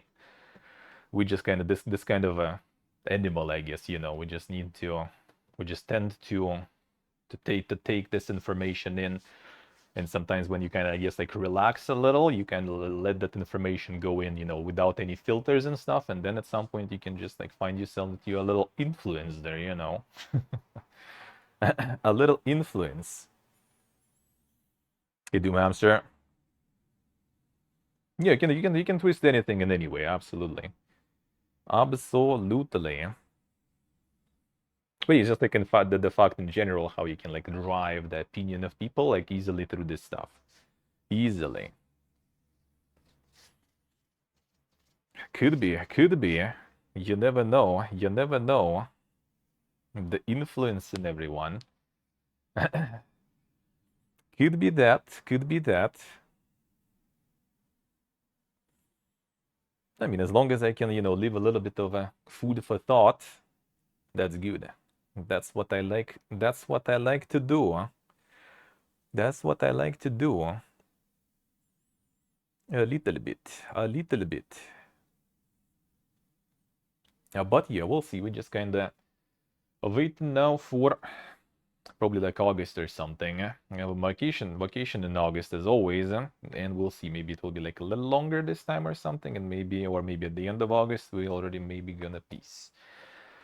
Unless something changes, you can plan things nowadays like that, especially that far.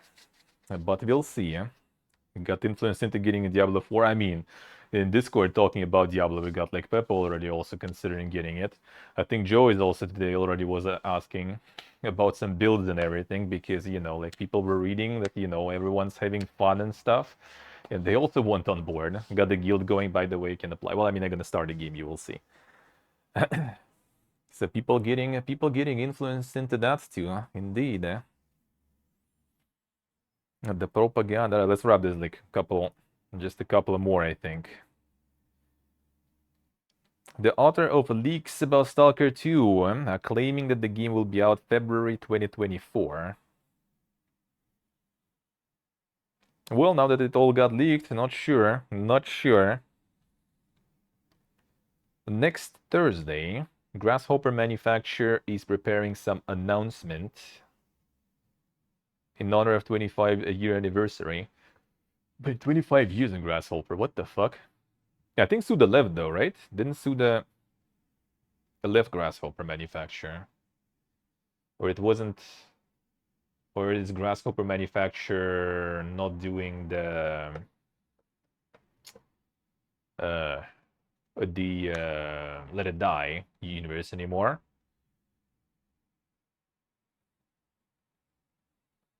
Oh, they also advise their fans not to miss the Devolver Direct. So looks like No More Heroes and Killer 7 Author is gonna show something there. Yeah, Geiichi Suda created the company, but I think he left there and did something else. Or is he still there? I don't remember actually.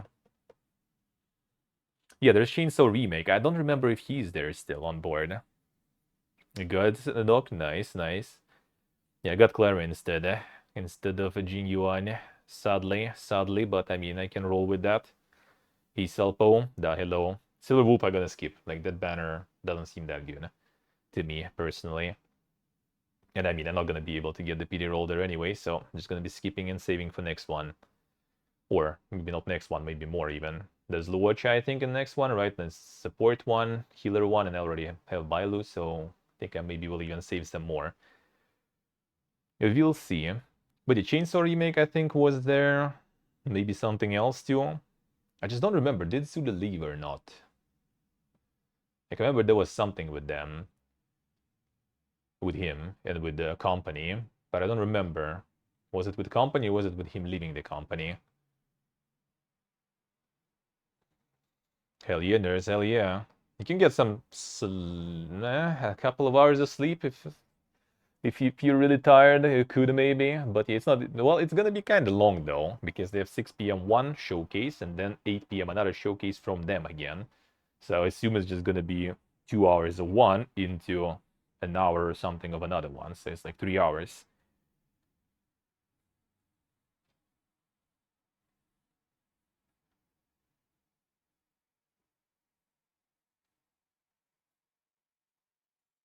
All right, let's see. What else we have? And Culinati getting a second big update of new animals and the faculty system. All right. And this we already saw. Let's go back.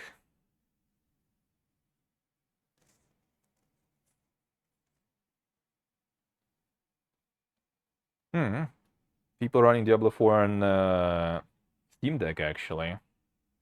Scorching performance. Can we like sometimes reduce the amount of kind of cool allegories and everything? Because scorching performance, what does that mean? Does it fucking make your Steam Deck burn from performance, or is it scorching because it's beautiful, or like, dude?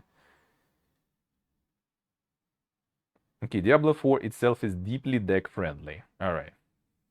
Battle.net takes some tinkering, but Diablo 4 itself is deeply deck friendly. I think it runs, like my friend's PC is basically, when we were building our PCs back then, I think he upgraded only GPU from 770 to 970 eventually. And it runs good. We were laughing about it today, like since we're planning to move, right? We want to get like, well, he wants to get a laptop for sure. I'm still kind of not sure how I will be like dealing with the setup and stuff, right? Like laptop is also a good option, well, mobile option for me, right? But like it's not that good for streaming and not that good for gaming already, kind of on its own. If we stream from the same one, that's probably pretty bad. But yeah, like we were looking into like the laptops and everything, and my friend who's in Uzbekistan right now, like linked something that his like neighbor bought basically. Uh, and he's like, well, I mean, you can like sell your PCs and buy laptops. And my friend, bro, like my PC is old as fuck. Like I can't sell it for much. But back then, I actually bought it for 20 bitcoins. Can I get that back, please? And I'm like, yep, that was the time, man. Imagine having those now. That would be nice.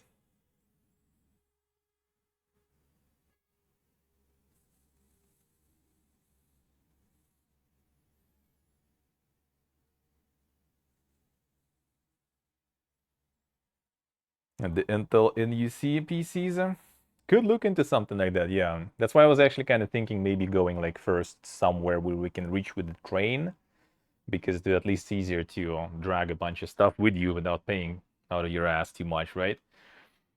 But all those routes are very long. It's like 3 days or something, basically. Which I mean, I don't mind, but that's 3 days of like not streaming and in general kind of like not having crazy good of a time on the train in summer, especially, I guess. Even though like a lot of like trains here, like the fucking, I actually kind of want to. I'll go to somewhere because I haven't been like, well, the last time I was on the train, that was like old, the German Democratic Republic, right? The ones from like 60s or something. Like we call them the chocolate ones because they're like all this like brown color. A lot of people love them though still and try to find when they still in exploitation, right? So to use them because I mean they were kind of nice. But yet you didn't have like shower, AC, what is that? You know, like open the window, here's AC for you, bro. Nowadays they have like the 2-floor trains with like showers, ACs and everything there. But still 3 days, it's quite. So we'll see, we'll see. I kind of would love to take mine with me, and then maybe still get a laptop and set up kind of like the 2 PC streaming setup, but we'll see. But that I will still need to process. On top of the fact that extra expenses lay on the traveling budget too, and you know, it's tricky, we'll see.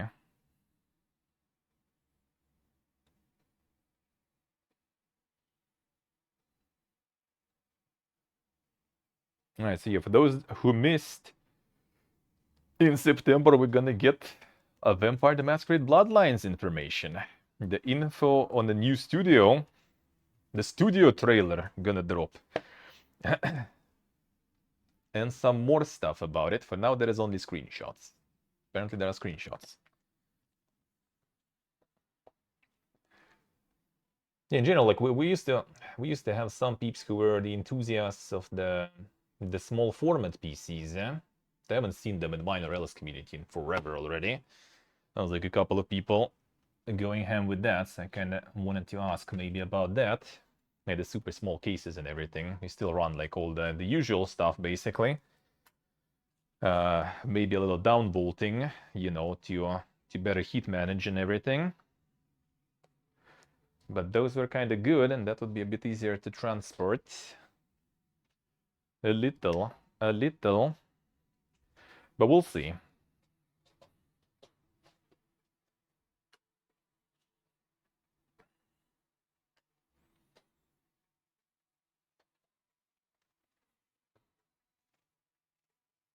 Sending with the post. There is not post, there is like kind of like DHL kind of thing. Yeah, if we go to like nearby countries, that might be an option. Yeah, that's way cheaper.